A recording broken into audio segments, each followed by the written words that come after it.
Merhaba arkadaşlar, yepyeni videoyla tekrardan sizlerleyiz. Bugün size çok büyük bir hizmetle geldik. Çift ayı avı taktiği. Yanımda Emre abi, Serhat, Bayram, Aykut var ama sadece üçümüz konuşacağız.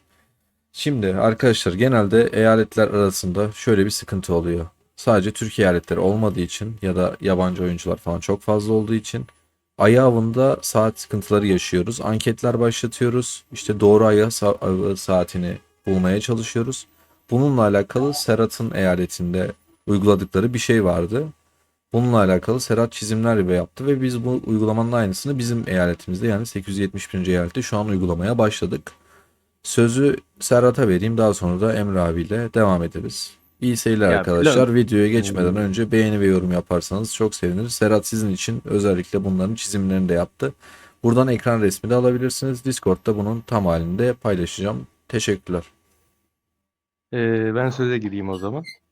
Direkt anlatmaya başlayayım arkadaşlar. Bunun olayı tamamen şu. Hani ittifaklar zaten oyunda belli bir süre ilerledikten sonra her ittifakın bir akademisi, bir farm ittifağı oluyor. Bu farm ittifakının ayısını da kendi bölgemizin yanına çektikten sonra iki farklı ayı saati belirliyoruz.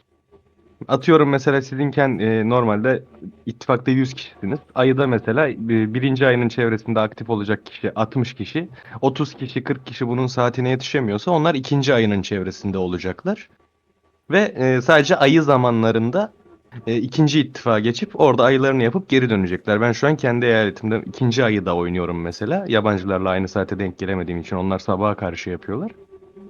Buradaki planda da tamamen şu şekilde. İlk ayda işte Emrah abilerin eyalette burada siyah noktalar sancakları işaretledim. Hepsi zaten bu bölgedeki madenlere yerleşecek insan sayılarına kadar belli. Çağrı fotoğrafa biraz yaklaşırsan zaten bu dört karelerin her birinin bir kalelik yer kapladığını görürsünüz. Ayı da bu şekilde dörtlü yapıyoruz ki 3 sancakla genişletip rahat yerleşelim diye.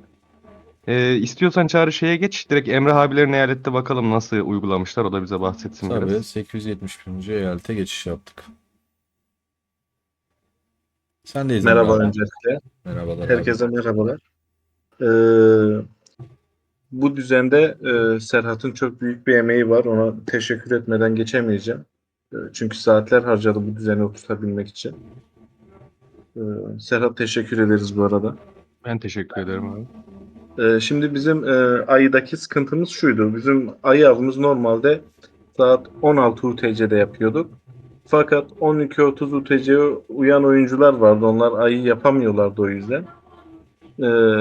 Serhat'ın önerisiyle böyle bir şeye giriştik zaten. O ön ayak oldu bize. Şöyle, 16 UTC'de yapacaklar olan şu an gördüğümüz ana ittifakın orada ayarını yapıyor ve dizilimi de aynı böyle bütün dizilimi her şeyi Serhat ayarladığı noktasına kadar. Diğer ayarını çiftlik ittifakımızın ayarını buraya getirdik.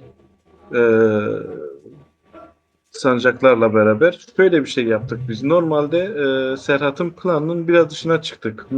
Serhat'ın planında şu görünen etraf komple ana ittifaka ait oluyordu. Fakat çiftlik ittifakında da aktif oynayan oyuncularımız var. Çünkü ana ittifakta sayımız dolduğu için yeteri kadar oyuncu barındıramıyoruz. O arkadaşlar da oyundan geri kalmasınlar diye ayı avını ana ittifakımıza yaklaştırdık. Bir kısmını çiftlik ittifakına bıraktık. Bir kısmını ana ittifaka bıraktık. Şimdi saat 12 UTC olduğu zaman burada ay avını yapıyorlar. Işınlanmaya da gerek kalmıyor zaten. Buradan gönderiyorlar buraya. Şimdi o konu orada bir araya gireyim abi. Arkadaşlar bunu şu şekilde yapıyorsunuz. Bu ikinci Farm İttifakı'nın ayısını buraya inşa etmek için önce Farm İttifakı'nın sancaklarıyla buraya gelip önce ayıyı kurmanız lazım. Ayıyı kurduktan sonra sancaklarınızı yıkıyorsunuz. Bu sizin ana ittifakınızın yani o Farm İttifakı'nın değil başka bir ittifakın sancaklarının içerisinde de kalsa aktif olarak orada kalmaya devam ediyor. Şu an gördüğünüz üzere zaten o ittifakta olmamasına rağmen o ana ittifakın sancağının içerisinde ayı aktif bir şekilde duruyor. Buradaki mesele bu. Ee, Emrah abiler sadece işte o bölgedeki sancakları Farm İttifakı'na ayırmışlar ki buradaki Evet, oyuncular da o sancak bufflarından aktif faydalanarak kalabilsinler diye. evet. Bir de şöyle bir şey var. Bizim ittifaktan da bunu soranlar oldu. Aynı gün bir oyuncu iki tane ayağı yapamaz arkadaşlar. Bunun ihtimali yok. Ha, evet arkadaşlar, o şu şekilde oluyor. Atıyorum siz burada mesela 12.30 UTC'de yaptınız. Oyun size 46 saatlik bir bekleme süresi koyuyor. O bekleme süresi dolmadan tekrardan ayıya giremezsiniz. Yani ben bu ayı da yaptım. 2 saat sonra da ana ittifakın ayısına geçeyim. Bir de orada yapayım, yapamıyorsunuz. Bu sadece zaman farkından dolayı katılamayan oyuncular için var. Peki ben izleyici olarak bir soru sorayım abiler. Şöyle ittifaktan ayrılıp buraya ittifaka katılıp burada ayav yaptığımızda herhangi bir etkinlikten faydalanama gibi bir durumumuz oluyor mu bizim? Şu an Şu şu şekilde an Çağrı. Hı, Ben direkt anlatayım Emre abi, istiyorsan. Aktif tabii. yapıyoruz biz. Yani sadece şu oluyor Çağrı. Hiçbir etkinlikten bir şey kaçırmıyorsun. Sadece mesela dökümhaneye kaydoldun ya. Evet. Kayıtlar daha bitmedi diyelim. Çıktığında kaydın silinmiş oluyor. Geldiğinde tekrar kaydolman gerekiyor. Ama kayıt bittiyse, sen zaten kayıtlıysan, çıkıp girdiğinde bir şey olmuyor. Kayıtlı kalıyorsun. Tamamdır. Tesis, kale savaşları, şunlar bunlar. Hiçbir şey kaçırmıyorsun. Zaten genelde şey, hani kale kayıtlarının olduğu gün falan zaten girip çıkmış oluyorsun, geri gelmiş oluyorsun. Kayıtlar bitmeden ayıyı yapmış olduğun için veya bir önceki gün yapmış olduğun için hiçbir kayıtta sıkıntı yaşamıyorsun. Güzel. Yani Ee, tek mesele şu işte. Bunu yapan oyuncuların ittifak şampiyonası ve dökümhane tarzı etkinliklerde geri geldiklerinde tekrardan kaydolmayı unutmamaları lazım. Tek gereken nokta bu. tamam. Sadece kayıt zamanında ama onu özellikle belirtelim. Evet. Çünkü Evet, evet. kayıt bittikten örneğin bizde de bugün dökümhane falan vardı. Kanyon savaşı vardı. Kayıt bittikten sonra istediğiniz kadar girip çıkabilirsiniz. Hiç ekstra kayıt yapmaya gerek yok. Peki birkaç soru daha soracağım. Bu sancakları atmakta, şunda bunda falan bunların tam ayarlaması o görsel yeterli olacaktır arkadaşlara. Ya orada zaten arkadaşlar şeyi hesaplayabilirler. Ortaya sancak attıktan sonra ortadan üçer adım, ya üçer hex diyeyim, tile işte o e, 3 karelik dışarı çıkaracak alanları kapsıyorlar. Kendileri ne kadar ileri gideceğini zaten sancakları yerleştirerek de deneyerek yapabilirler. Tamam. Bir Ya soru daha sorayım. biz minimum sancak kullanmak için o kadar detaylı planladık, öyle diyelim. Tamam. Ya ben gelecek soruları arkadaşlar sormadan aklıma gelenlerin hepsini sormaya çalışıyorum. Yine benim aklıma gelmeyen bir şey olsa arkadaşlar yorumda sorarsa Serhat da Emre abi de ben de cevaplamaya çalışırız arkadaşlar. Bu videonun altına da Discord'da da sorularınızı sorabilirsiniz. Şunu soracağım Emre abi. Sen bugün laf arasında bana şey demiştin. Kolaylık olsun diye ne yapıyordunuz? İttifa sınır mı limit mi bir şeyler söylemiştin. Ee, Ayavı için mi? Evet bu ikinci ittifaka girmek için katılmak için. Şöyle yaptık. 30 seviye fırın sınırı bıraktık. Bir de 100 milyon güç sınırı bıraktık. Ve onayı kaldırdık. Şu alt ittifaka geçiş için onayı kaldırdık. Orada ayı avını yapmak isteyenler direkt hemen ittifaktan ayrılıp başvurduğu zaman otomatik olarak hemen geri giriyorlar ittifaka. Güzel. Evet, Ekstradan bir evet, o onaya falan gerek kalmıyor. girişleri açık bırakıyorsunuz, evet, birinin Evet. onayına gerek kalmıyor. Güzel. Bu da biraz işimizi kolaylaştıracak bir bilgi. Şunu soracağım abi. Peki biz ayağı diyelim ki ilkinde yapamadık. Buradaki 12.30 UTC'ye katılmak istiyor arkadaşlarımız. Gelip bunun dibine bir yere ışınlanmak gerekiyor mu Serhat? Hiç gerek Yani yok bence. şöyle gerekmiyor. Zaten şey, neydi onun adı? Ya 30 dakika içinde 5 tane rally açabiliyorsunuz. Bunun 30-40 saniyeleri şey oluyor. Neydi onun adı? Git gel süreleri vesaire oluyor. Ki zaten bu bir süre sonra şuna dönüyor. Ya siz zaten diğer taraftaki ayının saatine yetişemiyorsanız kendinizi buraya aldırmak istiyorsunuz veya diğer tarafa yetişmeye çalışıyorsunuz ve şöyle de bir durum var. İkinci ayı birinciden önceyse zaten katılamıyorsunuz. Sonra olması lazım. Dediğim gibi bekleme süresi olduğu için Çağrı. Evet. Hani birisi mesela akşam 8'de, diğeri öğlen 12'de mesela. Öğlen 12'dekine katılamazsın 2 gün önce akşam 8'de yaptıysan. Evet. Onu yapabilmen için bu ikinci ayının saatinin birinci aydan sonra olması lazım. Güzel. Güzel abi. Elinize kolunuza sağlık abi. İkinizin de çok teşekkür ederim. Şeyi de bitmiş halini de Evet, istiyorsan onu gösterelim Çağrı. söyleyecektim. Senin hazırsa ekran, senin ekrana istersen geçelim Serhat. Sen de Açık tam bitmiş halini şey yap. Şu an senin ekrana geçişimizi yaptık. Biraz ekranı büyütürsen. gösteriyorum. Uzaklaştıracağım. Tamamdır. Sağ olsun, biraz zorluyor beni BlueStack.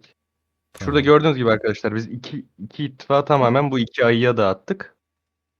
Hatta bizde şöyle bir durum var, yani ikinci ayda olmamıza rağmen bizde birincidekinden daha fazla hasar çıkıyor. Balinaların çoğunluğu bu tarafta olduğu için. Evet. Ya tamamen olay şu, mesela biz burada akşam 10 gibi yapıyoruz. Burada yabancı arkadaşlar gece 11-12 gibi yapıyor. Gece 2-3 gibi 4 gibi yapıyorlar. Tam saatini bilmiyorum. Yazmışlar gerçi. Tamam, 23 UTC bu. Gece 2'de yapıyorlar. Gece 2'de bizim Türk arkadaşlarımız vesaire yetişemediği için biz ikinci ayda yapıyoruz. Bitmiş hali bu. Gördüğünüz gibi arkadaşlar, başka ittifakta her yerde bizim sancağımız var ama yani yine kendi bölgemizde durmaya devam ediyoruz. Aynı zamanda Evet. o ittifak bonuslarından da faydalanmış oluyorsunuz değil mi? Tabii ki, tabii ki. Arkadaşlar şeyi soracaktır. Ben onu söyleyeyim. Bu bizim sancaklardan aldığımız saldırı, savunma, bu Evet, evet. bölgedeki o bonuslar ayıya etki etmiyor arkadaşlar. Onlar sadece sizin kalenizin bireysel savunmasına etki ediyor sancak bölgesindeyseniz. Ya bunu şöyle düşünün. Tesis alırken de mesela o sancak bölgesinin içinden asker yolladığınızda o bufflar tesise geçmiyor. Çünkü orası sizin kalenizin savunması değil. Bölge dışı bir iş yapıyorsunuz. Yani sancaklara dahil olmayan bir iş yapıyorsunuz. Ayıda da bu şekilde. Hani şeyi dertlenmeyin, ben bu ittifaktan çıkacağım, oraya geçeceğim. Sancak bonusu almadan ayı yapacağım diye bir şey yok. Çünkü sancak bonuslarının zaten ayıya bir etkisi yok. Tamamdır. Abi benim soracağım bir şey kalmadı. Arkadaşlar daha detaylı sorular muhtemelen soracaklardır. Biz de elimizden geldiğinde yanıtlamaya çalışacağız tabii ki. Abi tekrardan Serhat, özellikle sana Emre abinin dediği gibi emeklerin için çok teşekkür ederiz. Ben tekrar görsele geleyim. Normalde arkadaşlar videoları biliyorsunuz mobil versiyonda atıyorum ama burada resim olduğu için arkadaşlar da ekran görüntüsü almak isteyebilir diye tam versiyonda atacağım. Bu görselleri de Discord'da tam halinde paylaşacağız arkadaşlarımızla. Rehber kısmında Ayı Avı bölümünden paylaşımları yapacağız. İsteyen varsa Discord'umuza katılıp onu da alabilirler. Tekrardan çok teşekkürler arkadaşlar. Sözü Emre abiye, daha sonra da Serhat'a bırakıyorum. Yani herkese teşekkür ederim izledikleri için de. Arkadaşlar da üzerine düşen vazifeyi, çünkü gerçekten burada çok büyük bir emek var. Çok büyük bir emek harcanıyor. Çağrı, sen harcadığın emeklere bizzat kendim şahit olduğum için söylüyorum. Lütfen Çağrı'nın videolarını beğenip yorum yapın arkadaşlar. Teşekkürler abi. Serhat, istersen sen de videomuzu bitir. Bu senin hakkın abi, İzlediğiniz sonuna için kadar. teşekkür ederiz arkadaşlar. Video yorumlarda soracağınız soruları sormaya çekinmeyin. Her zaman cevaplarız. Beğenip yorum atmayı unutmayın. İzlediğiniz için teşekkür ederiz. Kendinize iyi bakın.